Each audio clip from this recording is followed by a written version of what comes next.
Hello.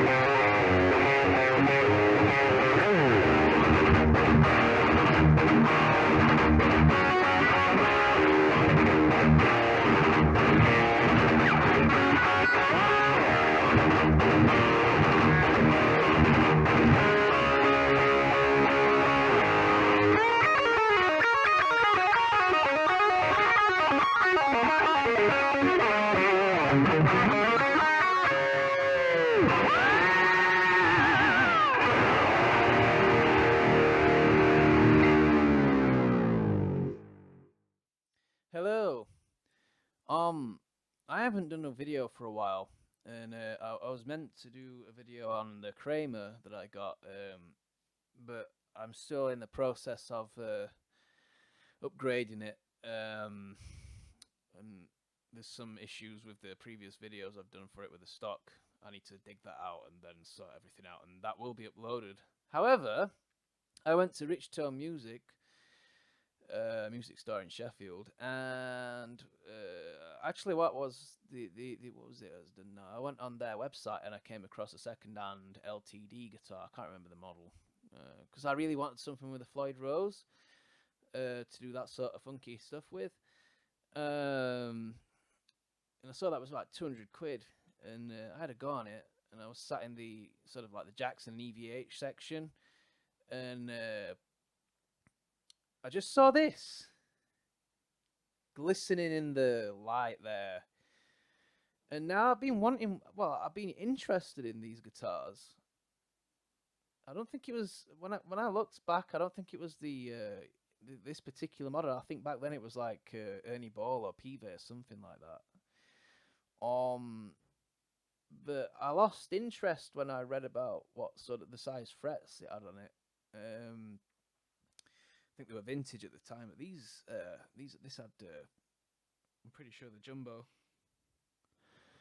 Anyway, I had to go on this and just sort of put the LTD to one side. This was £480, by the way, so there was quite a bit of a leap in price.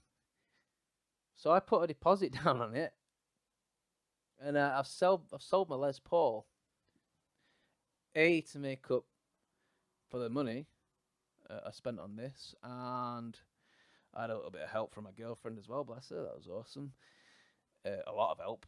And also I sold the Les Paul to make a bit of room and to get a bit of money back as well. So that's going. But I quite gladly give that up for this. This is absolutely fantastic. But I wanted to do a video about it.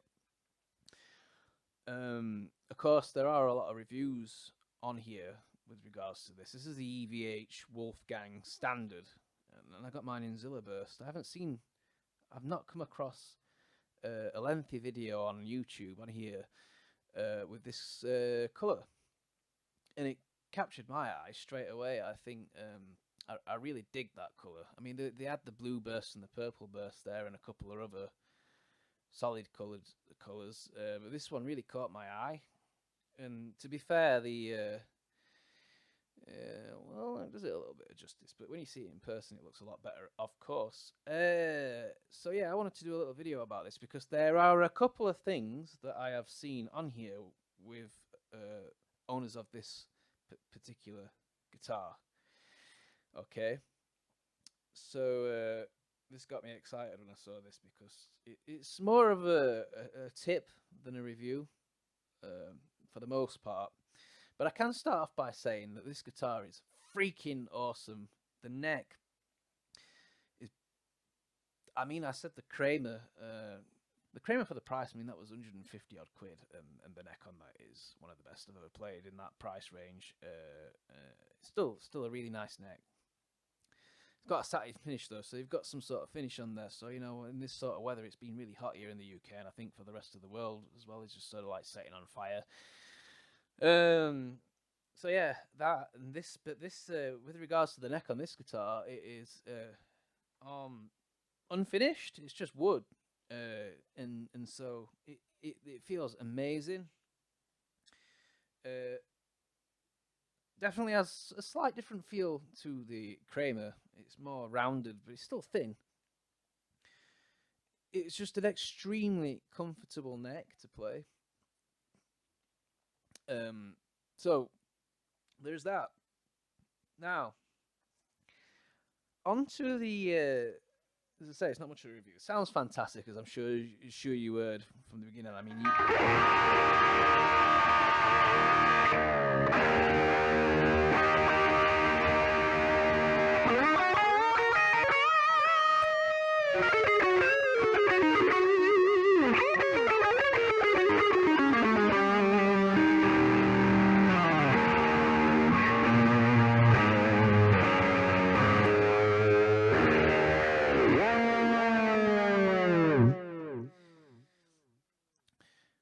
sounds really good. Of course, as I'm sure you are aware, people who have been looking at this guitar, this is all backwards.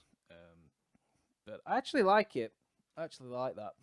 I like a bit of a change, so that I'm going to keep as like that. So that's your bridge position up, whereas on a Gibson or sort of a Les Paul style guitar, it's the neck pickup. So on here it's the bridge, on a Les Paul it's the neck, and then you put it down, that's the neck, and then it's all sort of reversed, so you get that sort of thing.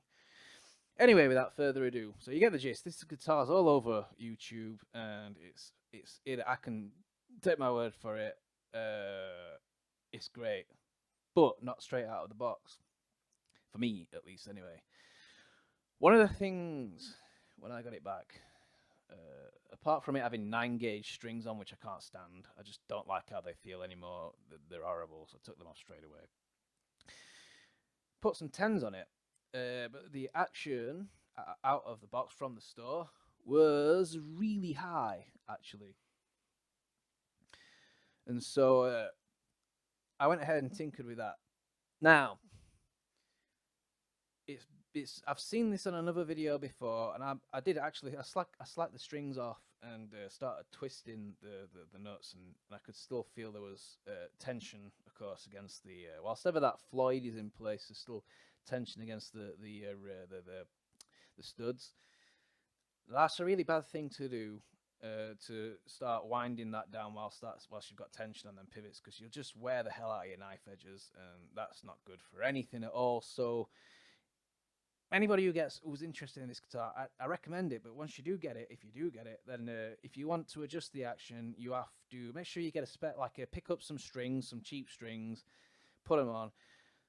Always take the bridge out completely, slacken the strings off, and take the springs out of the block, and take the bridge out, and then adjust. And then it's a repetition of that process if it's not right the first time. This is why you need a spare set of strings knocking about, because of that reason. So there is that. I definitely wanted to mention that. It's on another video somewhere, probably some sort of Floyd Rose setup. The other thing I've noticed with this is that a lot of people saying that it's flat mounted. Well, it isn't. It's not flat mounted at all. It's not flush with the body when you get it. I got mine. It was floating, albeit the action was really high, but it was actually set up with regards to the Floyd Rose. It was level to the body, but it wasn't flush. It's not sitting flush. Now, what I've seen a lot of people do, I prefer, because I play in a band, and obviously I do a lot of recording as well, and I like to do drop D tuning or that sort of thing. I like to drop my tune in. So I really prefer just to have it dive only. Now, a lot of people, they are what I've read is that they are tightening the springs up. I'll not show you that. That's coming later. They're tightening the springs up so that the bottom of the Floyd actually sits back. Now, albeit it doesn't sit back at a great angle, but it's not correct. If you go mental on it, you'll end up, you run the risk of damaging the finish. Wouldn't want that to happen, even though it's sort of underneath the Floyd and you wouldn't see it anyway. I prefer not. Really wouldn't want to sort of damage the finish on this. Yeah, that's just not the way to go about it. and I think it has you run into other issues if you do that as well. I'm not sure if it's so major with this guitar because, as I say, it does float. It's not flush to the body. It does float, but not by much. You do get a bit of upwards motion on it. Now, as you can see, I've got that level as straight as I can get it to the body, but there's no upward motion. There's no increase in the pitch. There's no backwards motion on that. What I would highly recommend to do is if you want dive only. I mean, you know, a lot of people. To me, it's just personal preference. If you like a floating bridge and that's your thing, fine. I'm not saying I ain't got any. In fact, I would, you know, I wouldn't mind having a floating bridge myself just to have a piss around them. But this is a working guitar, and I do quite a few gigs, so it wouldn't be practical for me to have that because we drop tune in the set as well. So, and at the moment, I don't have any means of taking two guitars with me, so I always use just the one guitar. Okay, so I always have it dive only. And if you want to set your guitar up, and this is not really just with this guitar either. Charvel, I think they've actually started contouring it into the body now. But in on the old stand, I think I'd have got a SoCal, Charvel SoCal a few years back, and I think that was when they used to be actually made in Japan. But they weren't flush to the body either. They were sort of similar to this. You could still pull back on it. So anything like that sounds quite meaty. Big chopper motorcycle thing just went past. Anything like that.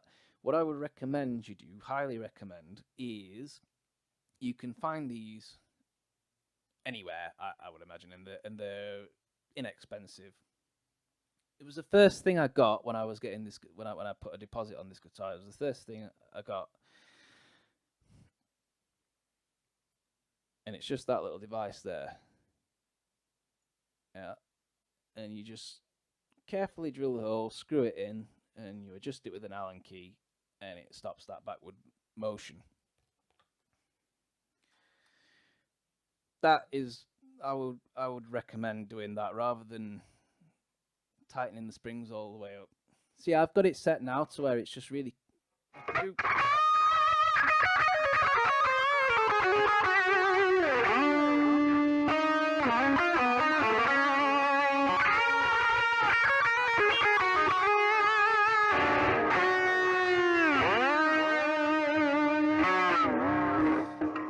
I've got it really quite comfortably set. I can still do double stop bends, but it's not so tight on. It's not so springs aren't so tightly pulled in that I'm not having a hard time.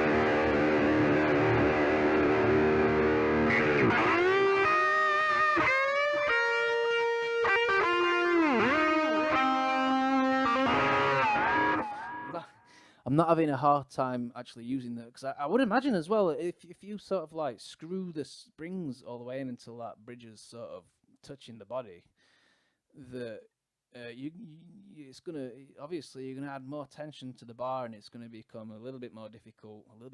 It's gonna be more difficult to sort of dive. I wouldn't say it's gonna be like incredibly difficult, but you're not gonna have the ability to sort of fine tune it to get the sweet spot, if you know what I mean. Like with that backstopping, I've screwed them in all the way in, and then I've realised that it was a bit too tight, so I just sort of slackened the claw off until I found a really comfortable sweet spot, and a spot where I do bends, it's not going to pull the Floyd forward.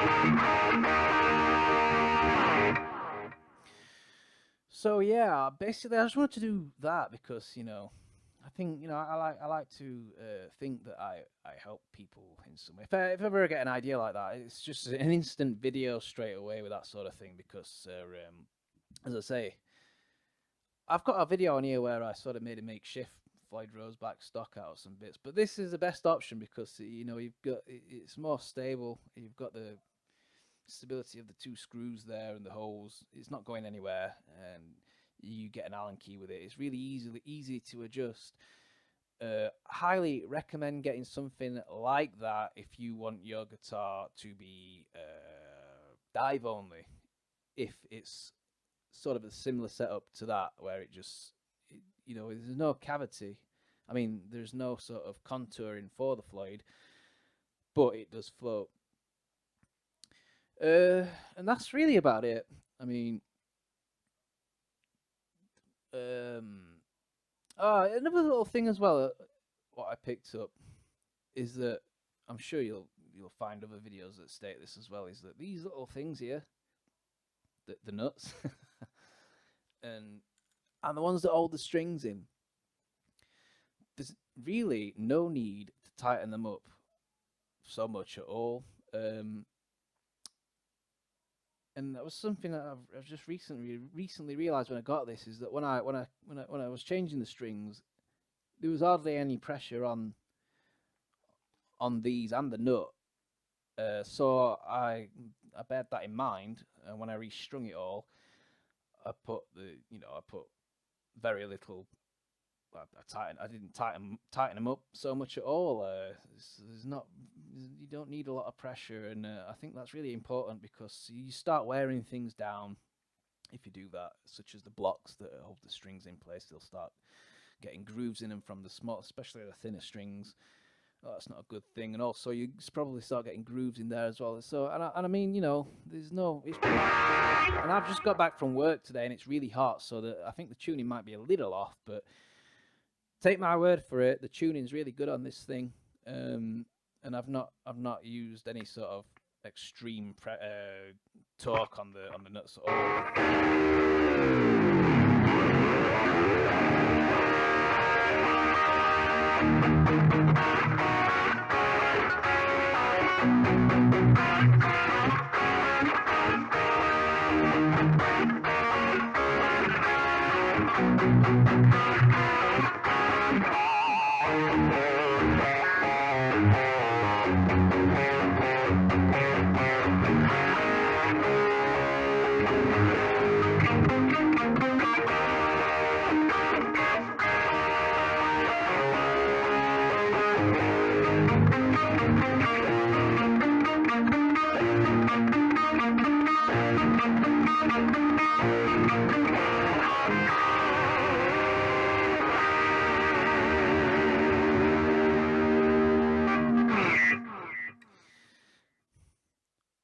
Really fun guitar, and I just thought I'd do that little video there just to share my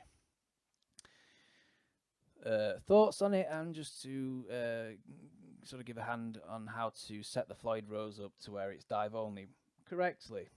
So that's it from me. The next video will be on the Kramer. I'm going to switch the pickups out. I had a blue Stratocaster that I assembled myself and painted, and that's just sort of deassembled now, because I'm going to get a new neck for it at some point. So that's you know, I'm not using that at the moment, so that's just something that's on the back burner as another project, something else to spend more money on, of course. So yeah, I'm going to pull the pickup out of that, because that's one of those Axes R Us ones, and I'm going to stick it in the Kramer, and we'll do a video about that going forward. So yeah, cool. Hope this helps some people out there that have got the similar sort of setup on the Floyds, on the guitars. That's the way to do it. It's inexpensive, and also hopefully helps, and hope have been a bit helpful with regards to the nuts as well. You don't need to tighten them up so tight. This guitar is freaking awesome. Get one. That's it from me, guys. I'll see you later. Bye.